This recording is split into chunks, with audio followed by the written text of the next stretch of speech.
Press the bell icon on the YouTube app and never miss another update.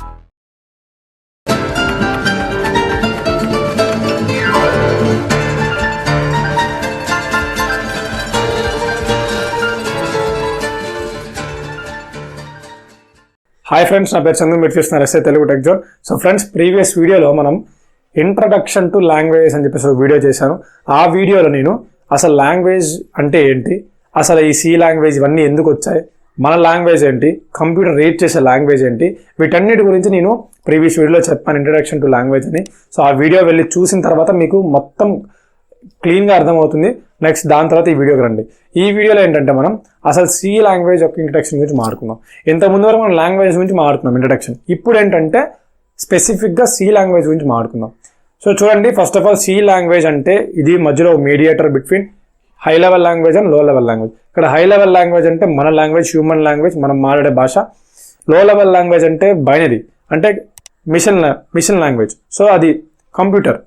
So కంప్యూటర్కి వచ్చిందల్లా ఒకే ఒక language, machine language. So మన human లాంగ్వేజ్కి మిషన్ లాంగ్వేజ్కి మధ్యలో కన్వర్ట్ చేసేది, మధ్యలో మీడియేటర్గా వర్క్ చేసేది ఈ సి లాంగ్వేజ్. ఇలా చాలా ఉన్నాయి, ఫర్దర్గా చెప్పుకుందాం మిగిలినవి. సి లాంగ్వేజ్ మీద మాట్లాడుకుందాం. సో సి లాంగ్వేజ్ రాకముందు ప్రీవియస్గా ఇంకా చాలా లాంగ్వేజెస్ అనేవి రిలీజ్ అయ్యాయి. కాకపోతే మన సి లాంగ్వేజ్ గురించి మాట్లాడుకుంటున్నాం కాబట్టి సి లాంగ్వేజ్ ఎప్పుడు వచ్చిందంటే 1972లో డెనిస్ రిచర్ అనే అతను క్యాంబ్రిడ్జ్ యూనివర్సిటీలో 1972లో ఈ లాంగ్వేజ్ని ఇన్వెంట్ చేశాడు. సో దాని తర్వాత ఈ లాంగ్వేజ్ మార్కెట్లోకి వచ్చిన తర్వాత ఎందరో దీన్ని యూజ్ చేసి చాలా ఆపరేటింగ్ సిస్టమ్స్, మీరు లైనక్స్ చూసినా దాని ద్వారానే ఆ లాంగ్వేజ్ని యూజ్ చేసి దీన్ని డెవలప్ చేశారు. ఇలా చాలా డెవలప్ చేయడం వల్ల అతనికి 1988లో కూడా national model of technology award కూడా అతనికి ఇవ్వడం జరిగింది. నెక్స్ట్ అదేవిధంగా సి లాంగ్వేజ్ గురించి ఇంకా మీరు చూసుకుంటే నేను మీకు ఫర్దర్ వీడియోస్లో మొత్తం ఇన్ఫర్మేషన్ని పాస్ చేస్తాను.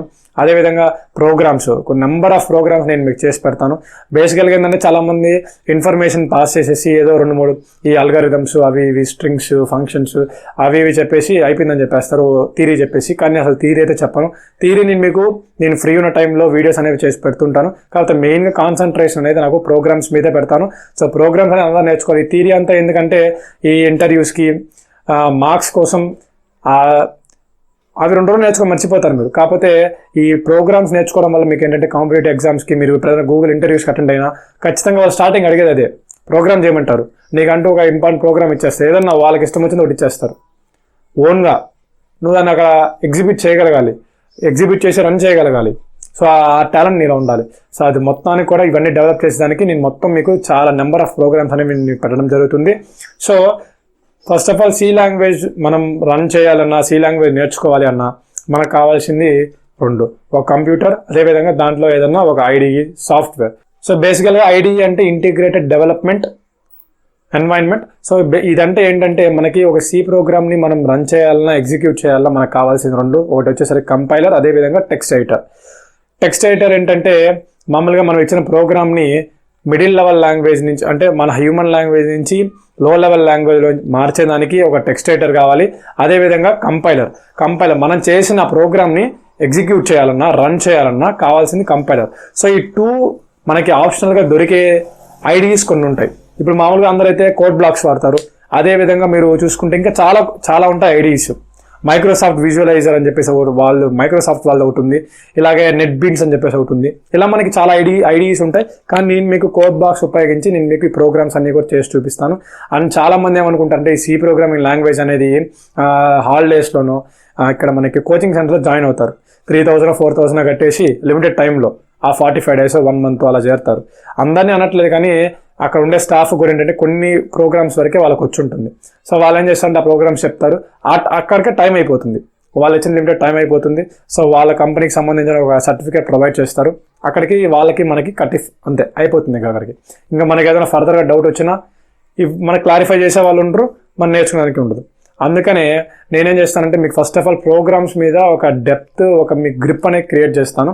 సో దాని తర్వాత నేను థియరీ అనేది ఆటోమేటిక్గా వస్తూ ఉంటుంది, థియరీ అనేది వీడియోస్ చేస్తూ ఉంటాను. సో కానీ మెయిన్ మన కాన్సన్ట్రేషన్ ప్రోగ్రామ్స్.